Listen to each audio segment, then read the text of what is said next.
Hello students, मैं हूं विकास और मैं आप सभी का नॉलेज बीम यूट्यूब चैनल के एक नए वीडियो में पुनः स्वागत करता हूं। स्टूडेंट्स, आज की वीडियो में मैं क्लास 12 के इंग्लिश प्रोज का जो सेकेंड चैप्टर है लॉस्ट स्प्रिंग अर्थात खोया हुआ बसंत, इस लेसन का तीसरा पार्ट आप लोगों के लिए लेकर आया हूं। जैसा कि इस लेसन का पार्ट 1 पार्ट 2 मैंने पहले ही अपलोड कर दिया है। यदि आपने अभी तक उन्हें वॉच नहीं किया है तो आई बटन पर क्लिक करके पहले आप उन्हें वॉच कर लें।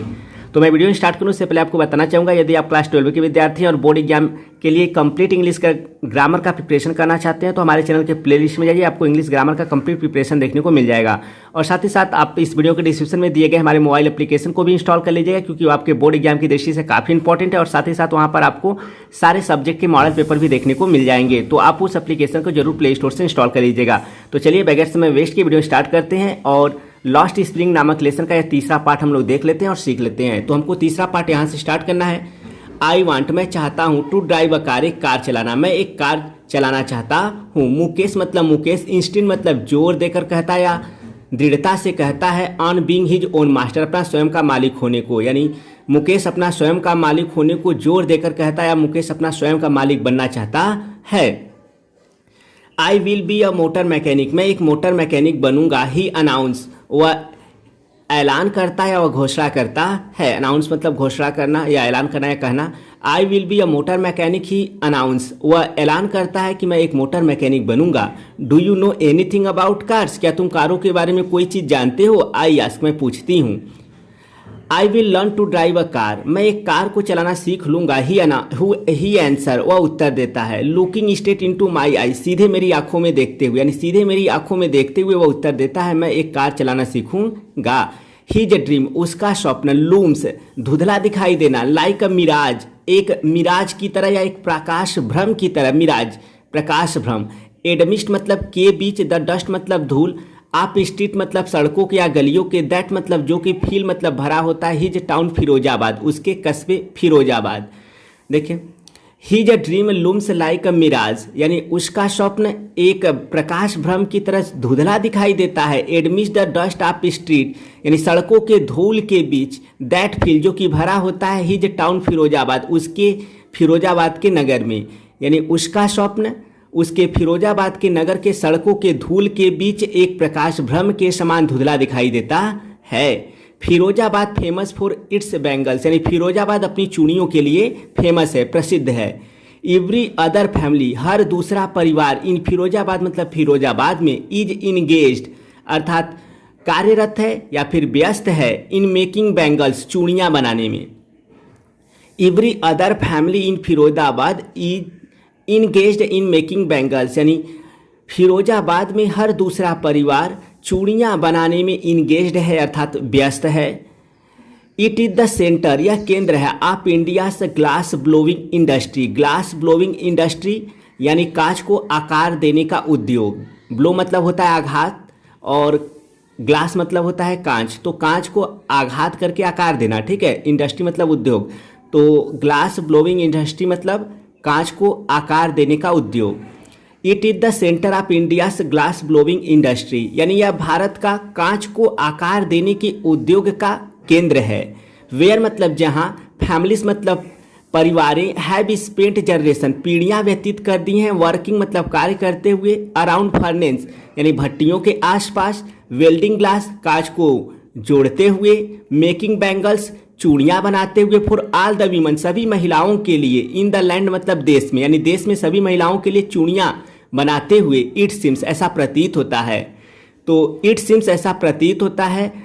वेयर जहाँ, फैमिलीज हैव स्पेंट जनरेशंस, जहाँ पारिवारिक पीढ़ियाँ व्यतीत कर दी हैं, वर्किंग अराउंड फर्नेस यानी भट्टियों के आसपास कार्य करते हुए, वेल्डिंग ग्लास यानी कांच को जोड़ते हुए, making bangles for all the women in the land और देश में सभी महिलाओं के लिए चूड़ियाँ बनाने में। तो it is the centre of India's glass blowing industry, या भारत के कांच को आकार देने वाले उद्योग का केंद्र है। Where families have spent generation working around furnace, welding glass, making bangles for all the women in the land it seems, जहाँ ऐसा प्रतीत होता है कि परिवारें भट्टियों के आसपास कार्य करते हुए, कांच को जोड़ते हुए और देश में सभी महिलाओं के लिए चूड़ियाँ बनाने में पीढ़ियाँ व्यतीत कर दी हैं। इसके बाद स्टूडेंट्स आगे बढ़ते हैं। मुकेश फैमिली, मुकेश का परिवार, इज मतलब है एमॉन्ग देम, उन्हीं के बीच, यानी मुकेश का परिवार उन्हीं के बीच है या उन्हीं में से एक है। नन ऑफ देम, उनमें से कोई नहीं, नो मतलब जानता है, दैट की, इट इज इलीगल, यह गैर कानूनी है, फॉर चिल्ड्रन मतलब बच्चों के लिए, लाइक हिम उस जैसे, यानी उनमें से कोई नहीं जानता है कि उस जैसे बच्चों के लिए यह गैर कानूनी है। टू वर्क मतलब कार्य करना, इन द ग्लास फर्नेस यानी कांच की भट्टियों में, विद हाई टेम्परेचर उच्च तापमान वाले, इन डिंजी सेल्स यानी गंदे और अंधेरी कोठरियों में, डिंजी मतलब होता है गंदा और अंधेरा, और सेल्स मतलब कोठरियाँ, यानी गंदी अंधेरी कोठरियों में, विदाउट एयर एंड लाइट बगैर हवा और प्रकाश के। None of them know that it is illegal for children like him to work in the glass furnace with high temperatures in dingy cells without air and light, अर्थात उनमें से कोई नहीं जानता है कि बगैर हवा और प्रकाश वाले गंदे अंधेरी कोठरियों में उच्च तापमान वाले कांच के भट्टियों में कार्य करना उस जैसे बच्चों के लिए गैर कानूनी होता है। दैट, और यह भी नहीं जानते, दैट की, the law if in force यदि लागू कर दिया जाए, ला मतलब कानून को, और यह भी नहीं जानते कि यदि कानून को लागू कर दिया जाए, कुड गेट हिम तो उसे, एंड ऑल दोस 20,000 चिल्ड्रेन और सभी 20,000 बच्चों को, out of the hot furnace उन गर्म भट्टियों से बाहर कर दिया जाएगा। वेयर मतलब जहां, दे मतलब वे, स्लॉग आगे बढ़ाते हैं, दियर डे लाइट आवर अपने दिन के घंटे को, अपने दिन के समय को, यानी the law if enforced could get him and all those 20,000 children out of the hot furnace where they slog their daylight hours, यदि कानून को लागू कर दिया जाए तो उसे और उन सभी 20,000 बच्चों को उन गर्म भट्टियों से बाहर कर दिया जाएगा। Where they slog their daylight hour, जहां वे अपने दिन के घंटों को या दिन के समय को आगे बढ़ाते हैं। ऑफेन लूजिंग खो भी रहे हैं, द ब्राइटनेस चमक ऑफ दियर आइज, यानी अपनी आंखों की चमक को भी खो रहे हैं। इसके बाद है मुकेश मतलब मुकेश, आइस मतलब आइस, मुकेश की आंखें बीम मतलब चमक उठती हैं, एज मतलब जैसे, यानी मुकेश की आंखें चमक जाती हैं, एज मतलब जैसे ही वॉलंटियर्स वह पेशकश करता है, टू टेक मी होम मुझे घर ले जाने को, यानी मुकेश की आंखें चमक उठती हैं जैसे ही वह मुझे घर ले जाने की पेशकश करता है। विच मतलब जो कि, इज बीइंग हो रहा है, रीबिल्ड पुनः बनाया जा रहा है, जिसे कि पुनः बनाया जा रहा है, किसे, घर को। तो मुकेश आइस मतलब मुकेश की आंखें, बीम मतलब चमक उठती हैं, एज ही वॉलंटियर्स जैसे ही वह पेशकश करता है, टू टेक मी होम मुझे घर ले जाने का, विच इज बीइंग रीबिल्ड जिसे कि पुनः बनाया जा रहा है, ही प्राउडली सेज वह गर्व से कहता है, यानी मुकेश की आंखें चमक उठती हैं जैसे वो मुझे घर ले जाने की पेशकश करता है, जो कि पुनः बनाया जा रहा है, ही प्राउडली सेज वह गर्व से कहता है, यानी उसके घर को पुनः बनाया जा रहा है ऐसा वह गर्व से कहता है। वी मतलब हम लोग, वाक मतलब चले, डाउन मतलब नीचे, स्टिंकिंग बदबूदार, लेंस मतलब गलियां, हम लोग नीचे की बदबूदार गलियों को चले, चोक्ड मतलब अवरुद्ध हुआ, विद गार्बेज मतलब कूड़े करकट से या फिर कचरे से, यानी हम लोग नीचे के बदबूदार गलियों को चले जो कि कचरे से अवरुद्ध था अर्थात बंद था। पास्ट होम्स ऐसे घरों से गुजरे, दैट रिमेन जो कि रहे, हॉप्स मतलब होता है घर या फिर झोपड़ियाँ, विद क्रम्बलिंग वॉल्स यानी ढह रहे दीवारों, ओबली मतलब होता है आपका हिलना डुलना या हिलती हुई, डोर्स मतलब दरवाजे, नो विंडोज मतलब नो खिड़कियाँ यानी कि कोई भी खिड़की नहीं। तो देखिए, we walk down stinking lanes हम लोग नीचे के बदबूदार गलियों को चले, चोक्ड विथ गार्बेज जो कि कूड़े से अवरुद्ध था या बंद था, पास्ट होम्स ऐसे घरों से गुजरे, दैट मतलब जो कि, remain hopes with crumbling walls जो कि ढह रहे दीवारों, ओबली डोर्स हिलते डुलते दरवाजों, नो विंडोज और बगैर खिड़कियों वाले घर थे या फिर झोपड़ियाँ थीं। तो पास्ट होम्स ऐसे घरों से गुजरे, दैट मतलब जो कि, रिमेन होप्स जो कि घरे थे या फिर झोपड़ियाँ थी, विद क्रम्बलिंग वॉल्स यानी ढह रही दीवारों वाली, ओबली डोर्स हिलते डुलते दरवाजों वाली, नो विंडोज और बगैर खिड़कियों वाली। हम लोग ऐसे घरों से गुजरे जो कि ढह रही दीवारों, हिलते डुलते दरवाजों और बगैर खिड़कियों वाली घरें थीं। क्राउडेड भरे हुए थे, with families of human and animals यानी जानवरों और मनुष्यों के परिवारों से भरे हुए थे। कौन? वे घर, यानी उनमें इनका भीड़ था। को एग्जिस्टिंग साथ साथ रह रहे थे, इन अ प्रीमिवल स्टेट एक अति प्राचीन अवस्था से। प्रीमिवल अति प्राचीन, स्टेट मतलब अवस्था। तो देखिए, we walk down stinking lanes choked with garbage, हम लोग नीचे बदबूदार गलियों को चले जो कि कूड़े से अवरुद्ध था या बंद था। पास्ट होम्स, ऐसे घरों से गुजरे that remain halves with crumbling walls wobbly doors no windows, जो कि ढह रही दीवारों, हिलते डुलते दरवाजों और बगैर खिड़कियों वाले झोपड़ियाँ थे या बगैर खिड़कियों वाले घर थे। Crowded with families of human and animals, यानी जानवरों और मनुष्यों के परिवारों से भरे हुए थे। को एडजस्टिंग, साथ साथ रह रहे थे। इन अ प्रीमिवल स्टेट, एक अति प्राचीन अवस्था से। Crowded with families of human and animals को एडजस्टिंग इन अ प्रीमिवल स्टेट, जो कि एक अति प्राचीन अवस्था से साथ साथ रह रहे जानवरों और मनुष्यों के परिवारों से भरे हुए थे। कौन? वे घर, ठीक है। इसके बाद है ही स्टॉप्स, वह रुकता है। एट द डोर, एक दरवाजे पर। ऑफ वन सच हाउस, एक ऐसे ही घर के, यानी वह एक ऐसे ही घर के दरवाजे पर रुकता है। बैंक्स, पीटता है या मारता है। अ ओबली आयरन डोर, एक हिलती हुई लोहे के दरवाजे को। विथ हिज फूट, अपने पैर से। तो देखिए, he stops at the door of one such house, वह ऐसे ही एक घर के दरवाजे पर रुकता है। बैंक्स ओबली आयरन डोर, और एक हिलते हुए लोहे के दरवाजे को मारता है। विथ हिज फुट, अपने पैर से। एंड पुशेस इट ओपन, और इसे धक्का देकर खोलता है। इसके बाद आगे बढ़ते हैं। वी इंटर, हम लोग प्रवेश करते हैं। हाफ बिल्ट, एक आधी बनाई हुई। सैक मतलब झोपड़ी, हम लोग एक आधी बनाई हुई या अध बनी झोपड़ी को प्रवेश करते हैं। अध बनाई हुई झोपड़ी में प्रवेश करते हैं। In one part of it, इसके एक भाग में, अर्थात इस अध बनाई हुई झोपड़ी के एक भाग में। थैच मतलब छप्पर किया हुआ। विथ डेड ग्रास, सूखी घास से, यानी सूखी घास से छप्पर किए हुए इस अध बनाई हुई झोपड़ी के एक भाग में। Is a fire would stove, एक लकड़ी जलाने वाला चूल्हा है। ओवर विच, जिसके ऊपर। Sit a large vessel of sizzling spinach leaves, जिसके ऊपर सिट्स अ लार्ज वेसल, एक बड़ा बर्तन। ऑफ सिजलिंग, जलाता हुआ। स्पिंच लिप्स, यानी पालक की पत्तियों को, यानी जिसके ऊपर पालक की पत्तियों को जला रहा एक बड़ा बर्तन है, यानी पालक की पत्तियों को उबाल रहा एक बड़ा बर्तन है। किसके ऊपर? उस चूल्हे के ऊपर। We enter half built shack, हम लोग एक अध बनी हुई झोपड़ी में प्रवेश करते हैं। In one part of it, यानी इसके एक भाग में, अर्थात इस अध बनी हुई झोपड़ी के एक भाग में। थैच विथ ड्रेड ग्रास, यानी सूखे घास से छप्पर किया हुआ, यानी सूखे घास से छप्पर किए हुए इस झोपड़ी के एक भाग में। Is a fire would stove, एक लकड़ी जलाने वाला चूल्हा है। Over which seats a large vessel, vessel मतलब बड़ा बर्तन। Over which seats a large vessel of sizzling spinach lips, यानी जिसके ऊपर पालक की पत्तियों को जला रहा एक बड़ा बर्तन, यानी पालक की पत्तियों को पका रहा एक बड़ा बर्तन है। ऑन द ग्राउंड मतलब भूमि पर। Are more chopped vegetable, on the ground मतलब भूमि पर। आर मतलब है, मोर मतलब और अधिक। चॉप्ड मतलब काटे हुए। वेजिटेबल्स मतलब सब्जियां, यानी भूमि पर और अधिक काटी हुई सब्जियां हैं। इन लार्ज एल्युमिनियम प्लेटर्स, यानी एल्युमिनियम के बड़े बड़े तस्तरियों में। प्लेटर्स तस्तरियां। और ऑन द ग्राउंड यानी भूमि पर। आर मतलब है मोर चॉप्ड वेजिटेबल्स, और अधिक कटी हुई सब्जियां। इन लार्ज एल्युमिनियम प्लेटर्स, यानी एल्युमिनियम के बड़ी बड़ी तस्तरियों में। अफ्रेल मतलब एक कमजोर। यंग मतलब छोटी या फिर युवा। वुमन मतलब महिला। इज कुकिंग मतलब पका रही है। अफ्रेल यंग वुमन, एक कमजोर युवा महिला। इज कुकिंग मतलब पका रही है। द इवनिंग मील्स, यानी शाम का भोजन। A frail young woman is cooking the evening meal, यानी एक कमजोर नौजवान महिला शाम के भोजन को पका रही है। फॉर द होल फैमिली मतलब पूरे परिवार के लिए।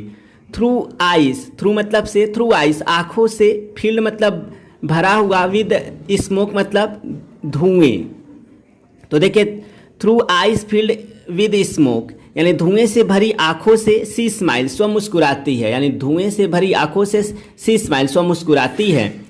इसके बाद है she is the wife of Mukesh elder brother. She जो है द वाइफ मतलब पत्नी ऑफ मुकेश एल्डर ब्रदर, वह मुकेश के बड़े भाई की पत्नी है। नॉट मच ओल्डर, अधिक आयु की नहीं है। इन ईयर्स मतलब वर्ष में या फिर एज में या आयु में। Not much older in years, यानी आयु में बहुत अधिक बड़ी नहीं है। सी हैज बिगन, वह शुरू कर दी है। टू कमांड नियंत्रित करना। रिस्पेक्ट मतलब सम्मान, वह सम्मान को नियंत्रित करना शुरू कर चुकी हैं। एट द बहू मतलब बहू के रूप में, यानी वह बहू के रूप में सम्मान को नियंत्रित करना शुरू कर चुकी हैं, अर्थात बहू के रूप में उन्हें सम्मान मिलना शुरू हो चुका है।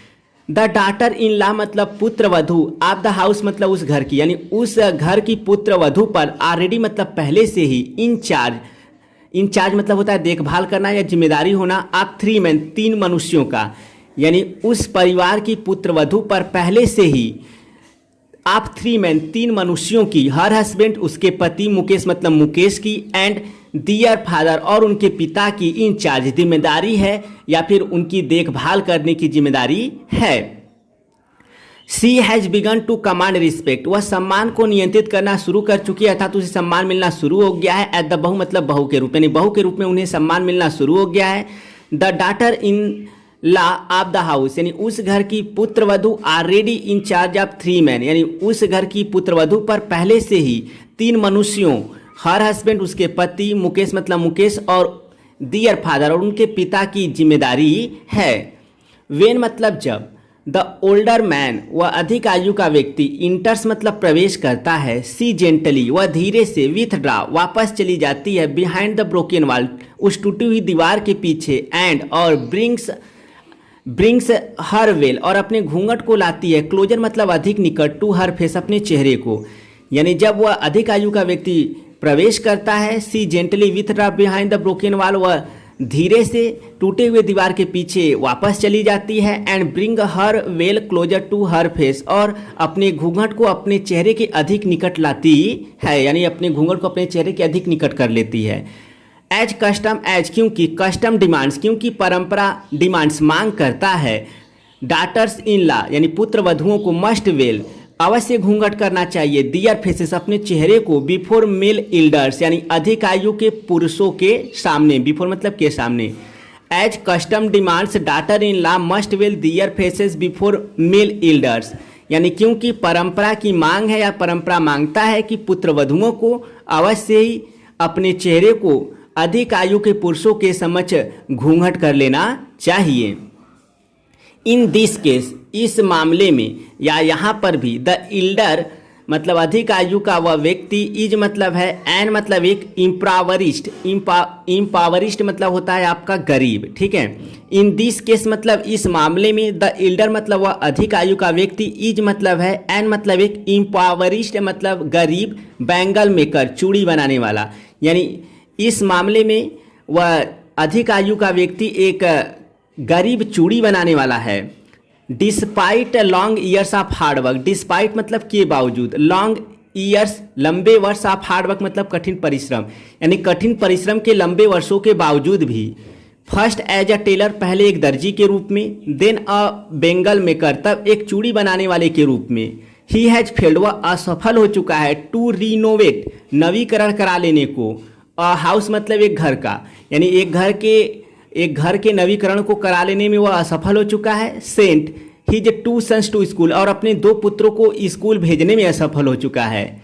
Despite long years of hard work, first as a tailor then a bangle maker, he has failed to renovate a house, send his 2 sons to school, अर्थात कठिन परिश्रम के इतने लंबे वर्षों के बावजूद भी पहले एक दर्जी के रूप में, फिर एक चूड़ी बनाने वाले के रूप में वह घर का नवीकरण करा लेने में और अपने 2 पुत्रों को स्कूल भेजने में असफल हो चुका है। इसके बाद आगे बढ़ते हैं। All he has manage to do, जो कुछ वह व्यवस्था कर पाया, all he has manage to do, जो कुछ या जो सब वह व्यवस्था कर पाया, इज मतलब है टीच देम उन्हें सिखा देने को, वाट जो कुछ ही नोज वह जानता है, यानी जो सब वह करने को व्यवस्था कर पाया, इज मतलब है टीच देम उन्हें सिखा पाना, वाट ही नोज जो कि वह जानता है, जो सब वह करने में व्यवस्था कर पाया वह है उन्हें सिखा देना, वाट ही नोज जो कुछ वह जानता है। The art of making bangles यानी चूड़ियाँ बनाने की कला या चूड़ियों को बनाने की कला, तो वह केवल यही उन अपने बच्चों को सिखा पाया, ठीक है। इसके बाद आगे बढ़ते हैं। इट इज हिज कर्म, यह अपना कर्म है, हिज डेस्टिनी अपना भाग्य है, says Mukesh grandmother Mukesh की दादी कहती हैं, who has watched her own husband जिन्होंने अपने स्वयं के पति को गो ब्लाइंड अंधा होते हुए, वॉच्ड मतलब देख चुकी हैं, with the dust from polishing, polishing मतलब घर्षण, द ग्लास ऑफ बैंगल्स चूड़ियों के कांच के घर्षण के धूल से, इट इज हिज कर्म his destiny says Mukesh grand mother who has watched her own husband go blind with the dust from polishing the glass of bangles. यानी यह अपना कर्म है, अपना भाग्य है। मुकेश की दादी कहती हैं जिन्होंने अपने स्वयं के पति को चूड़ियों के कांच के घर्षण के धूल से अंधा होते हुए देख चुकी हैं। कैन क्या अ गॉड गिवन लाइनेज, क्या ईश्वर के द्वारा प्रदान की गई लाइनेज एक परंपरा इवर बी ब्रोकन, कभी तोड़ी जा सकती या कभी तोड़ा जा सकता है। Can a God given lineage इवर be broken, क्या ईश्वर द्वारा प्रदान की गई एक परंपरा कभी तोड़ा जा सकता है। सी इम्प्लाइज, वह इशारा करती हैं। Born in the caste of bangle makers, यानी चूड़ियाँ बनाने वालों की जाति में जन्म लेने पर दे हैव सीन नथिंग, वह कुछ भी नहीं देख पाए हैं बट बैंगल्स, चूड़ियों के अतिरिक्त। बट मतलब केवल, बट मतलब लेकिन, बट मतलब छोड़कर, या बट मतलब के अतिरिक्त। तो देखिए, born in the caste of bangle makers they have seen nothing but bangles, यानी चूड़ियाँ बनाने वालों के जाति में जन्म लेने पर वे चूड़ियों के अतिरिक्त कुछ भी नहीं देख पाए हैं। इन द हाउस, घर में, इन द यार्ड, आंगन में, इन एवरी अदर हाउस, प्रत्येक दूसरे घर में, एवरी अदर यार्ड, प्रत्येक दूसरे आंगन में, every street in Firozabad, Firozabad के प्रत्येक गली में। तो देखिएगा, born in the caste of bangle makers they have seen nothing but bangles in the house, in the yard, in every other house, every other yard, every street in Firozabad. यानी चूड़ियाँ बनाने वालों के जाति में जन्म लेने पर वे घर में, आंगन में, प्रत्येक दूसरे घर में, प्रत्येक दूसरे आंगन में और फिरोजाबाद की प्रत्येक गलियों में चूड़ियों के अतिरिक्त कुछ देख पाए नहीं हैं। स्पाइरल्स, कुंडलियाँ, आप बैंगल्स मतलब चूड़ियों की। सनी गोल्ड, सूर्य के समान चमकने वाली सुनहरी। पैडी ग्रीन, धान के समान हरी। रॉयल ब्लू, शाही नीली। पिंक, गुलाबी। पर्पल, बैगनी। Every colour born out of the 7 colour, 7 रंगों से जन्म ली हुई प्रत्येक एक रंग। ऑफ द रेनबो मतलब इंद्रधनुष, यानी इंद्रधनुष के 7 रंगों से जन्म लिया हुआ प्रत्येक एक रंग। लाई मतलब पड़ा है। इन माउंट्स, ढेर में। इन अनकैम्पेड, अनकैम्पेड मतलब होता है आपका मैला या गंदा। यार्ड्स मतलब आंगन। Spirals of bangles, sunny gold, paddy green, royal blue, pink, purple, every colour born out of the 7 colours of the rainbow lie in mounds in uncamped yards. यानी चूड़ियों की कुंडलियाँ, सूर्य के समान चमकने वाली सुनहरी, धान के समान हरी, शाही नीली, गुलाबी, बैगनी और इंद्रधनुष के 7 रंगों से निकला हुआ हर एक रंग लाई in mounds in uncamped yards, यानी उन गंदे आंगनों में, ढेर में पड़े हुए हैं। Spirals of bangles are piled, यानी उन चूड़ियों की कुंडलियों को आर पाइल्ड, ढेर लगाया गया है। ऑन 4 व्हील्ड हैंड कार्ट, यानी 4 पहिए वाले हैंड कार्ट, ठेलों पर। यानी चूड़ियों के कुंडलियों को या चूड़ियों के गुच्छों को 4 पहिए वाले ठेलों पर ढेर लगाया गया है या लादा गया है। पुश्ड बाय यंग मैन, जिसे कि युवा व्यक्तियों के द्वारा धक्का देकर ले जाया जाता है या धक्का दिया जाता है। एलॉन्ग द नैरो लेन्स, उन कम चौड़ी गलियों के किनारे से। ऑफ द सेंटी टाउन, यानी झोपड़ी वाले कस्बे के या झोपड़ी वाले नगर के, यानी जिसे कि झोपड़ी वाले नगर के कम चौड़ी गलियों के किनारे से युवा व्यक्तियों के द्वारा धक्का देकर ले जाया जाता है। एंड और इन डार्क हटमेंट, और अंधेरी झोपड़ियों में। हटमेंट मतलब झोपड़ी, और अंधेरी झोपड़ियों में।